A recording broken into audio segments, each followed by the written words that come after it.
Price sisters, எல்லாம் சந்தோஷமா இருக்கீங்களா? Praise Lord brother. கடவுள் கிருபை நல்லா இருக்கும் பிரதர். நீங்க நல்லா இருக்கீங்களா? கடவுளுக்கு நன்றி சொல்லுவோம் சிஸ்டர். பிரைஸ் இன்னைக்கு நற்செய்தி வாசகம் வந்து லூக்காஸ் 18ஆம் அதிகாரம் வசனங்கள் 9 முதல் 14 வரை. லூக்காஸ் 18ஆம் அதிகாரம் வசனங்கள், இறை வசனங்கள் 9 முதல் 14 வரை. கவனிங்க. தாங்கள் நேர்மையானவர் என்று நம்பி மற்றவர்களை இகழ்ந்து ஒதுக்கும் சிலரை பார்த்து இயேசு இந்த உவமை சொன்னார். இருவர் இறைவனிடம் வேண்ட கோயிலுக்குள் சென்றனர். ஒருவர் பரிசேயர், மற்றவர் வரி தண்டுபவர். பரிசேயர் நின்று கொண்டு இவ்வாறு இறைவனிடம் வேண்டினார்: கடவுளே, நான் கொள்ளையர், நேர்மையற்றோர், விபச்சாரர் போன்ற மற்ற மக்களைப் போலவோ இந்த வரி தண்டுபவரைப் போலவோ இல்லாதது பற்றி உமக்கு நன்றி செலுத்துகின்றேன். வாரத்தில் 2 முறை நோன்பிருக்கிறேன். என் வருவாயில் எல்லாம் 10 பங்கை கொடுக்கிறேன். ஆனால் வரி தண்டுபவர் தொலைவில் நின்று கொண்டு வானத்தை அண்ணார்ந்து பார்க்க கூட துணியாமல் தம் மார்பில் அடித்துக்கொண்டு, கடவுளே, பாவியாக என் மீது இறங்கி அருளும் என்றார். இயேசு பரிசேயர் அல்ல, வரி தண்டுபவரே கடவுளுக்கு ஏற்புடையவராகி வீடு திரும்பினார். ஏனெனில் தம்மைத்தாமே உயர்த்துவோர் தாழ்த்த பெறுவர், தம்மைத்தாமே தாழ்த்துவோர் உயர்த்த பெறுவர் என நான் உங்களுக்கு சொல்லுகிறேன் என்றார்.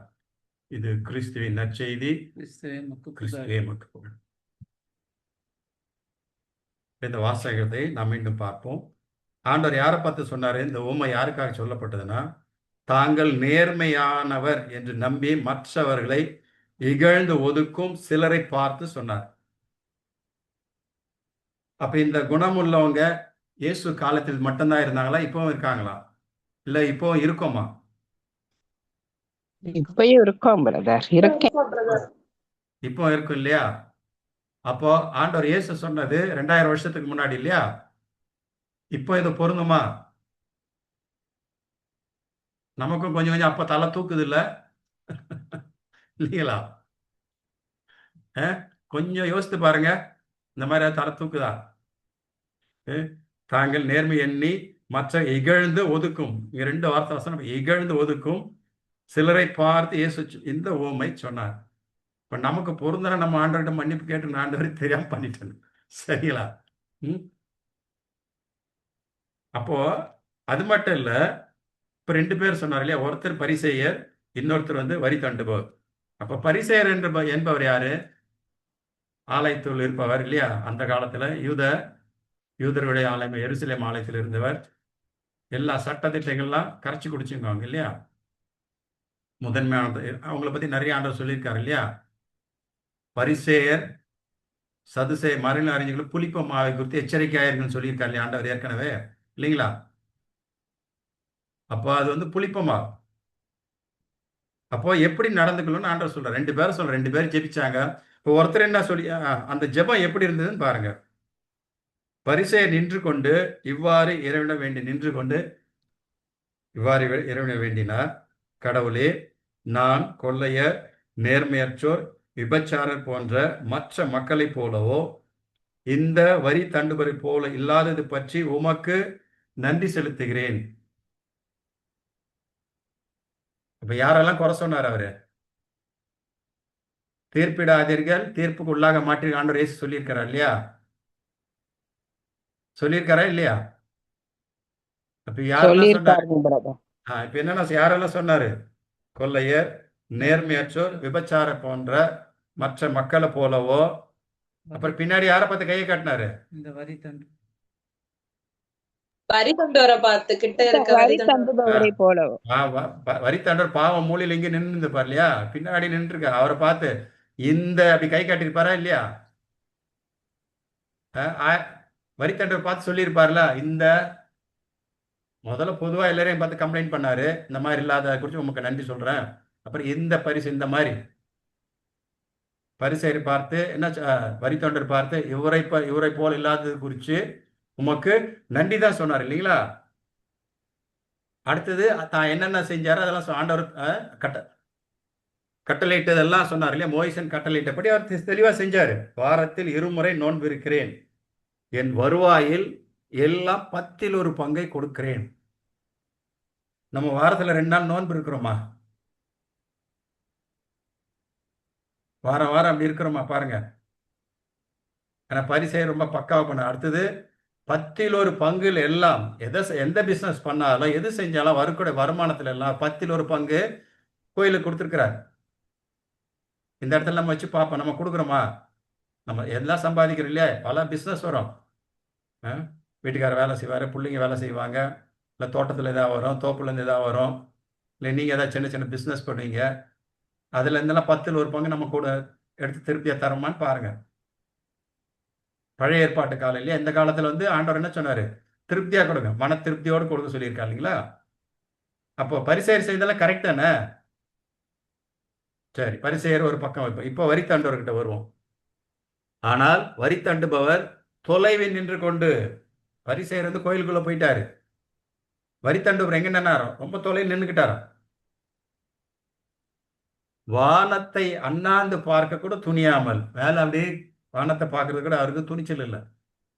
ஆண்டவரே, கடவுளே பாவியாக என் மீது இறங்கியறலும், கடவுளே பாவியாக என் மீது. எவ்வளவுதான் இவருக்கு ஜெபம், ஒரே வரியில ஜெபத்தை முடிச்சுட்டு போயிட்டாரு. அப்ப பாருங்க, இயேசு என்ன சொல்ற? 2 பேர் ஜெபத்தை ஓமையா தான் சொன்னாரு. ஏன்னா அந்த மாதிரி பலர் செய்யறாங்க, அதனால ஒரு ஓமையா சொன்னாரு. அப்போ என்ன சொல்றாரு? இயேசு பரிசேயர் அல்ல, வரி தண்டுபவரை கடவுளுக்கு ஏற்புடையாகி வீடு திரும்பினார். அப்ப காரணாண்டா சொல்றாரு, ஏனெனில் தம்மைத்தாமே உயர்த்துவோர் தாழ்த்த பெறுவர், தம்மைத்தாமே தாழ்த்துவோர் உயர்த்த பெறுவர் நான் உங்களுக்கு சொல்லுகிறேன். அப்ப இறையாட்சியில முக்கியமான எது நம்ம கவனிக்கணும்?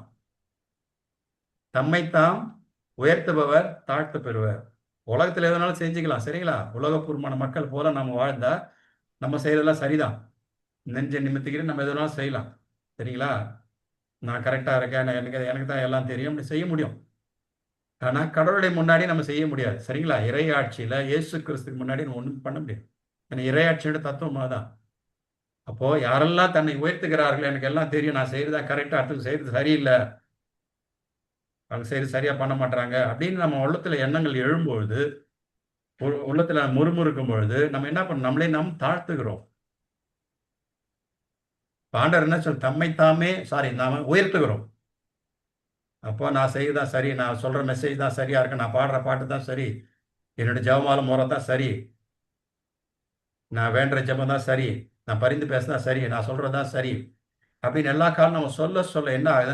நாம் உயர்த்துகிறோம், மற்றவர்களுக்கு மேலாக நம்ம உயர்த்தி வைக்கிறோம். அப்போ ஆண்டவர் பாருல அது எப்படி இருக்கான்? அப்படியே உயர்த்தினீங்களா நீங்க தாழ்த்தப்படுவீங்கன்னு சொல்றாரு. தன்னைத்தான் தாழ்த்துபவன் உயர்த்தப்படுவான். நம்ம தபசு காலத்தில் இருக்கோம், நம்ம உள்ளத்தை ஆழ்ந்து ஆராயும், சரிங்களா? நம்ம எப்படி நம்ம வாழ்க்கையில நம்ம எப்படி செய்யணும், நம்ம எப்படி யோசிக்கிறோம், மற்றவங்களுக்காக ஜெபிக்கும் பொழுது மற்றவங்க நம்மளை எங்களுக்கு ஜெபிச்சு விடுங்க அப்படின்னு சொல்லும் பொழுது நம்ம எப்படி நடந்துக்கிறோம், நம்முடைய மனநிலை எப்படி இருக்கு, நம்ம கவனிச்சு பார்ப்போம். இதெல்லாம் நம்ம தியானிக்கிறது, நம்ம நம்மளோட சிறுதைக்கு பார்க்கறதுக்கு, சரிங்களா? நம்ம சரி பண்ணிக்கிறதுக்கு. எல்லாருக்கும் அந்த பிரச்சனை இருக்கு, சரிங்களா? உங்களுக்கு மட்டும் எல்லாருக்கும், எங்களுக்கும் இருக்குது. நாங்களா அப்போ பார்க்குறோம், போய் மன்னிப்பு கேட்டு வரோம். பிரதர் சூப்பராக ஜெபங்க மெசேஜ்கள் சூப்பராக நடத்திங்கன்னா முடிஞ்சு போச்சு. பிரதர் சொல்லுவார்ல, மெடல் ஒன்று குத்திக்கும், நம்ம டக்குன்னு ஒரு மெடல் நமக்கு மாட்டிக்கும். புரியுதுங்களா? வருமா வராதா?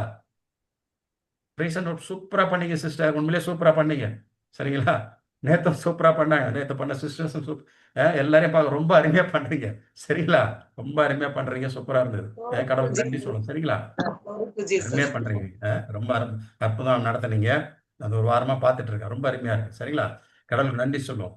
அப்போ அது கடவுளை நம்ம ஆட்சிப்படுத்தணும். நமக்கு ஏதாவது கொஞ்சம் கொம்பு முளைச்சு என்ன ஆகும்? சிக்கலாக்கிப்படும் இல்லையா?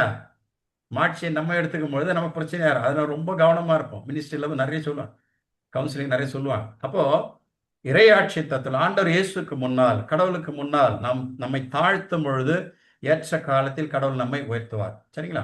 சரி, அப்போ இந்த மாதிரி அப்போ நம்ம எப்படி ஜெபிக்கிறோம், என்ன பண்றோம்னா இயேசுநாதர் நமக்கு எக்ஸாம்பிள் சொன்னார். இந்த மாதிரி பண்ணா கடவுள் பாறையில ஆயக்காரர் வரி தண்டுபவர் தான் கடவுள் பார்வையில் உயர்ந்தவராக இருந்தார் அப்படின்னு சொல்லிட்டு ஆண்டவர் இயேசு சொன்னார். நம்மெல்லாம் ஜெபிக்கிறோம். ஆண்டவர் நம்மளை எப்படி பார்த்துட்டு இருக்க நமக்கு தெரியுமா? வாரம் நமக்கு ஆண்டவர் ரிப்போர்ட் அனுப்ப நம்ம கண்டுபிடிச்சலாம் இல்லையா? மகனை இந்த மாதிரி பண்ண, மகளை இந்த மாதிரி பண்ண, இந்த இடத்துல பண்ண சரியில்லைன்னா நமக்கு வாரம் ரிப்போர்ட் கார்டு அனுப்பினா நம்ம கண்டுபிடிச்சலாம் இல்லையா? நம்ம சரியா போகலாம். ரிப்போர்ட் கார்டு நமக்கு வருது ஆண்டவர் கிட்ட இருந்து? இல்ல வருதா? அப்போ நம்ம ரொம்ப கவனமா இருக்கணும் இல்லையா? இறை வார்த்தை என்ன சொல்லுதோ அதுக்கு தகுந்த மாதிரி நம்ம கவனமா இருக்கணும். சரி, அதே மாதிரி கலாத்தியர்ல ஒரு ஆலோசனை நம்ம கொடுக்க போறோம். கலாத்தியர் 6ஆம் அதிகாரம் 3-4 வசனத்துல இப்படி சொல்லப்படுது. பெருமைக்குரியோரா இல்லாதிருந்தும் தம்மை பெரியவர் என கருதோ தம்மையை ஏய்த்துக் கொள்கின்றனர். பைபிள் வசனம் என்ன சொல்ல? பெருமை ஆண்டவரில் பெருமை கொள்ளட்டும்னு இருக்கு இல்லையா? பெருமை கொள்பவர் ஆண்டவரில் பெருமை கொள்ளட்டும் அப்படின்னு. அப்போ இங்க நமக்கு ஆலோசனை கொடுக்கப்படுது. கலாத்தியர் 6:3 சொல்லுது, பெருமைக்குரியோராய் இல்லாதிருந்தும் தம்மை பெரியவர் என்ன கருதுவோர் தம்மையை ஏய்த்துக் கொள்கின்றனர். ஏய்த்துக் கொள்கிறேன்னு என்ன அர்த்தம்? நான் பெரிய ஆளு, நான் ஜெபிக்கிறது தான் கரெக்ட், நான் கொடுக்குற மெசேஜ் தான் சூப்பர், நான் பரிந்து பேசினா சூப்பர், இந்த வீட்டில் நான் செய்யறதா சூப்பர் அப்படின்னு நான் செய்யறது அப்படி சொல்ல என்ன பண்றோமா? நம்ம நம்மளே ஏமாத்திக்கிறோம் சொல்றோம். ஏய்த்துக் கொள்றோம், நம்மளே அறியாமலே ஏமாத்திக்கிறோம் அப்படின்னு சொல்றோம். அப்போ அதிலே 4வது வசனம் என்ன சொல்லுதுன்னா, கலாத்தியர் 6:4, ஒவ்வொருவரும் தம் செயல்களை ஆராய்ந்து பார்க்கட்டும், அப்பொழுது தம்மை பிறரோடு ஒப்பிட்டு பெருமை பாராட்டாமல் தாம் செய்த செயல்களை பற்றி மட்டும் பெருமை பாராட்ட முடியும். என்ன சொல்றாங்க? ஒருத்தர் கம்பேர் பண்ணிட்டு இருக்காதீங்கன்னு. பரிசேயர் என்ன பண்ணாரு? மற்ற மக்களோட தன்னை கம்பேர் பண்ணார். பின்னாடி இருந்த வரி தண்டர் வச்சு இந்த வரி தண்டர் போல் இல்லாத குடும்பக்கு நன்றி சொல்றேன்னு சொன்னார். ஆனா ஆண்டவர் பார்வையில் அது அருவருப்பா இருந்தது. அவர் செஞ்சதெல்லாம் கரெக்டா, இந்த தேவையில்லாத பேசினது ஆண்டவர் பார்வையில் அருவருப்பா இருந்தது. கம்பேர் பண்ணி பேசினார். இந்த அவங்கள போல நான் இல்லை, இது இவங்கள போல நான் இல்லை, இது அவங்கள போல இல்லை அப்படின்னு சொன்னது மட்டும் கூட ஜெபிக்கிற ஆளை பார்த்தும் சொன்னாரு, இந்த வரி தண்டர் போல் இல்லாத குறித்து உமக்கு நன்றி செலுத்துகிறேன். ஆண்டவருக்கு கம்பேரிசனே பிடிக்காது. எல்லாரையும் ஸ்பெஷலாக இப்போ ஒவ்வொருத்தரும் நம்ம ஸ்பெஷல் ஆண்டவர் பாறையில், ஒவ்வொரு மகனும் ஆண்டவர் பாறையில் ஸ்பெஷல். இந்த உலகத்தில் கிட்டத்தட்ட 800 கோடி மக்கள் இருக்காங்க.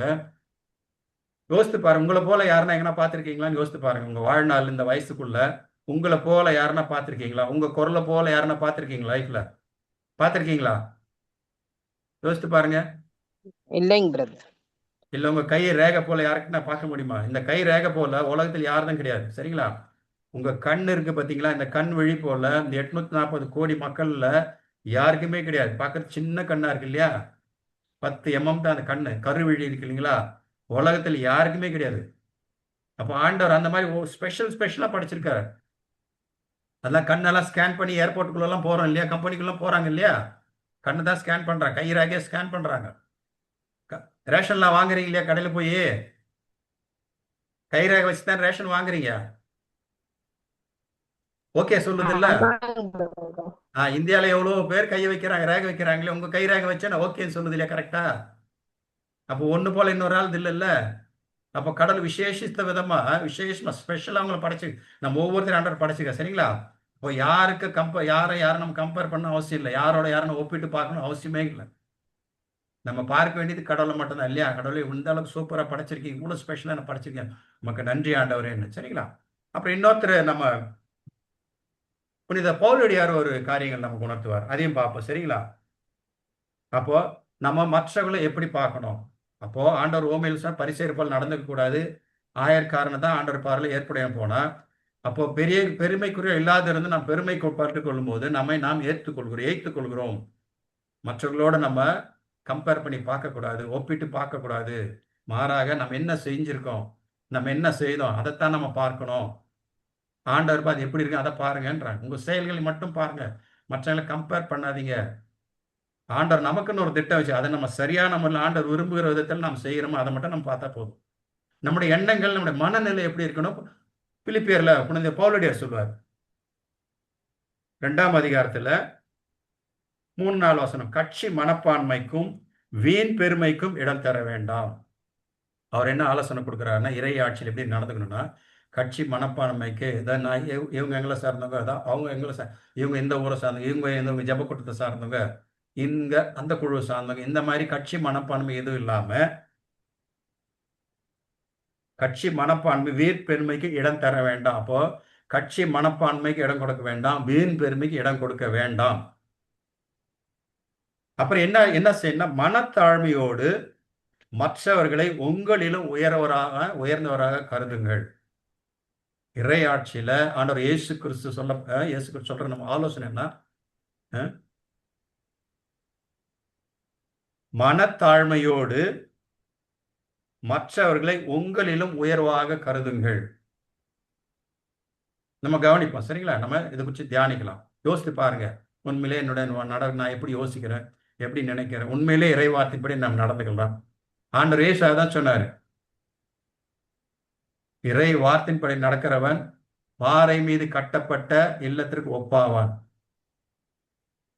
அப்போ உண்மையிலே இறை வார்த்தையின் அடிப்படையில் நான் என்னுடைய வாழ்க்கையை நான் கட்டமைத்திருக்கிறேன்னா, உண்மை இந்த மாதிரி தான் செயல்பட சரியில்லை, நம்ம சரி பண்ணிக்கோ, சரிங்களா? அப்புறம் 4வது வசனம் பிலிப்பியர் 2:4 சொல்லுது, நீங்கள் யாவரும் உங்களை சார்ந்தவற்றில் அல்ல, பிறரை சார்ந்தவற்றில் அக்கறை கொள்ள வேண்டும். எல்லா சூழ்நிலையும் நம்ம சார்ந்தவர்கள் மற்றவர்கள் சார்ந்தவற்றில் மட்டும் நம்மளை அக்கறை செலுத்த முடியுதா? சொல்லுங்க. அவங்க நல்லா இருக்கணும், அவங்க தான் சிறப்பாக இருக்கணும், என்னோட அவங்க நல்லா இருக்கணும், என்னோட அவங்க சிறந்த வழியில் வாழணும், அவங்களுக்கு தேவை நான் செய்வேன். குடும்பத்தில் நம்ம செய்வோம் இல்லைங்களா? பிள்ளைங்களுக்கு செய்வோம், பேரண்ட்ஸுக்கு செய்வோம், கணவருக்கு செய்வோம், மனைவிக்கு செய்வோம்.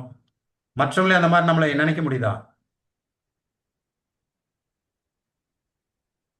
நினைக்க முடியலன்னா நம்ம சீர் செஞ்சுக்கோ, சரிங்களா? அந்த தவச காலத்தில் ஆண்டவர் நம்ம மனமாற்றத்துக்காக அழைக்கிறோம், சரிங்களா? எது அன்வான்ட், எது தேவையில்லையோ அதை நம்ம மாற்றுவோம்.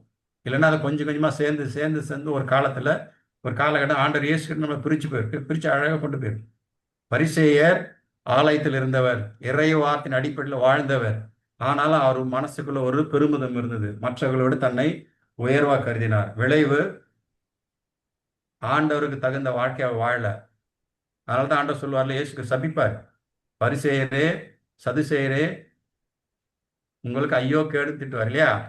ஆனால் அவங்க எப்படி நினச்சிருந்தாங்க? பரிசேயர் சது எப்படி நினச்சாங்க? நாங்கள் தான் சூப்பரான வாழ்க்கை வாழணும், மோயிசன் கொடுத்த கட்டளை நாங்கள் தான் வாழணும்னு நினச்சது. ஆண்டவர் பார்வையில் வேற மாதிரி இருந்தது இல்லையா? இயேசு பார்வையில் வேற மாதிரி இருந்தது. கடல் விட்டு தூரம் விலகி போயிட்டாங்க. அதனால தான் சொல்கிறோம், ஆண்டவர் என்ன சொல்கிறோம், இந்த மக்கள் என்னை உதட்டினால் போற்றுகிறார்களோ இவர்கள் உள்ளமோ என்னை விட்டு அகன்று போயுள்ளதுன்னு. அந்த நிலைக்கு நம்ம உள்ளாகி இருக்கக்கூடாது. அதனால ரொம்ப கேர்ஃபுல்லாக இருக்கணும். இறை வார்த்தை இயேசு அதை சொல்லியிருக்காருங்களா, என்னிடம் வந்து கற்றுக்கொள்ளுங்கள், நான் கனிவு மனத்தாழ்ச்சி உள்ளவன். அப்ப அது சொன்ன ஆண்டவர் காரியமா செஞ்சிருக்காரு இல்லையா? பிலிப்பியர் 2:5 சொல்லுது, கிறிஸ்து இயேசு கொண்டிருந்த மனநிலையே உங்களிலும் இருக்கட்டும். அப்ப ஆண்டவர் இயேசு கிறிஸ்து என்ன மனநிலை கொண்டிருந்தார்? கடவுள் வடிவில் விளங்கிய அவர் கடவுளுக்கு இணையா இருக்கும் நிலையை வலிந்து பற்றி கொண்டிருக்க வேண்டியதொன்றாக கருதவில்லை. ஆனால் தம்மையை வெறுமையாக்கி அடிமையின் வடிவேற்று மனிதருக்கு ஒப்பானார். மனித உருவில் தோன்றி சாவை ஏற்கும் அளவுக்கு, அதுவும் சிலுவை சாவையை ஏற்கும் அளவுக்கு தம்மையை தாழ்த்தினார். அப்போ ஆண்டவர் சொன்ன இந்த காரியங்களை தியானிப்போம். பரிசேயர் போல மற்ற கம்பேர் பண்றோமா? இல்லை வரி தண்டர் போல ஆண்டவருக்கு முன்னாடி நான் தகுதி இல்லை, புரியுதுங்களா? நம்மளுக்கு மற்றவங்களை கம்பேர் பண்றது நமக்கு சரியானதில்லை. நம்ம பெருமை கொள்றது ஆண்டவர் பார்வையில் சரியில்லை. ஏன்னா நம்மளை நாம் ஏமாற்றி கொள்றோம்னு வார்த்தை சொல்லுது, சரிங்களா? மற்றவங்களை கம்பேர் பண்றதோ பெருமை கொள்றதோ ஆண்டவர் பார்வையில் அருவருப்பு. அதனால இயேசுவை போல என்னால தாழ்த்த முடியுதா? இயேசு கொண்டிருந்த மனையில் நான் கொண்டிருக்கிறேன் அப்படின்னு சொல்லிட்டு நம்ம எப்பொழுதுமே இயேசுவின் மேல் கண்களை பதிவு வைப்போம். ஏன்னா எபிரேயர் 12:2 சொல்லுது, நம்பிக்கை தொடங்கினவரும் அதை நிறைவு பெற செய்யும் இயேசுவின் கண்களை பதிய வைப்போம். ஒவ்வொரு நாளும் ஒவ்வொரு நேரமும் எந்த சூழ்நிலை இருந்தாலும் சரி, ஜெபித்தாலும் சரி, இறைவார்த்தை சொன்னாலும் சரி, மற்ற பரிந்து பேசினாலும் சரி, இயேசு இந்த நிலையில இருந்தா இயேசுவின் மனநிலை நான் கொண்டிருக்கிறேன்னா, இதை ஒவ்வொரு முறையும் தியானிக்க தியானிக்க தியானிக்க நாம் ஒவ்வொருவரும் இயேசு போல மாறுவோம். அப்போ புனித பவுலடியாரோடு சேர்ந்து நாம சொல்ல முடியும், வாழ்வது நான் அல்ல, என்னில் இயேசு வாழ்கிறார். இதுக்காக தான் கடவுளை நம்ம அழைத்திருக்கார். அந்த நிலையை அடைய நாம் ஒவ்வொரு நேரத்தில் அவருடைய பாதத்தில் ஒவ்வொருத்தையும் தாழ்த்தி அர்ப்பணிப்போம். கண்களை மூடுவோமா? ஒரு நிமிடம் கண்களை மூடுவோம். அன்பின் ஆண்டவரே, உம்மை போல எங்கள் வாழ்வில் எல்லா தருணங்களிலும் ஆண்டவரே, நீர் கொண்டத மனநிலையை நான் எப்பொழுது கொண்டிருந்த ஆண்டவரே, உலகின் ஒளியாக, உலகின் ஒப்பாக, உமக்கு சாட்சியா என்றென்று வாழ ஆண்டவர் ரட்சகர் இயேசுவின் வல்லமையில நாம் ஜெபிக்கிறோம். எங்களை எப்பொழுது நேசிக்கிற அன்பு பிதாவே, ஆமேன், ஆமேன், ஆமேன். தந்தை, மகள், தூய ஆவியாரின் பேராலே ஆமேன். Praise the Lord.